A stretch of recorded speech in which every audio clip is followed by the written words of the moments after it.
ಸ್ವಾತಂತ್ರ್ಯ ಹಾಗೂ ಐಕ್ಯತೆಯನ್ನು ಸಂರಕ್ಷಿಸಲು ಮತ್ತು ಬಲಪಡಿಸಲು ಅರ್ಪಣಾ ಮನೋಭಾವದಿಂದ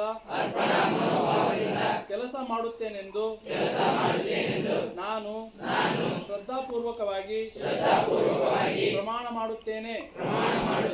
ಅಲ್ಲದೆ ನಾನು ಎಂದಿಗೂ ಹಿಂಸಾಚಾರದಲ್ಲಿ ತೊಡಗುವುದಿಲ್ಲವೆಂದು ಮತ್ತು ಮತ, ಭಾಷೆ, ಪ್ರದೇಶ ಅಥವಾ ಇತರ ರಾಜಕೀಯ ಅಥವಾ ಆರ್ಥಿಕ ಕುಂದುಕೊರತೆಗಳ ಬಗೆಗಿನ ಭಿನ್ನಾಭಿಪ್ರಾಯಗಳನ್ನು ಮತ್ತು ವಿವಾದಗಳನ್ನು ಶಾಂತಿಯುತವಾಗಿ ಹಾಗೂ ಸಂವಿಧಾನಾತ್ಮಕ ರೀತಿಯಲ್ಲಿ ಬಗೆಹರಿಸಿಕೊಳ್ಳುವ ದಿಸೆಯಲ್ಲಿ ನನ್ನ ಪ್ರಯತ್ನವನ್ನು ಮುಂದುವರಿಸುತ್ತೇನೆಂದು ಪ್ರಮಾಣ ಮಾಡುತ್ತೇನೆ.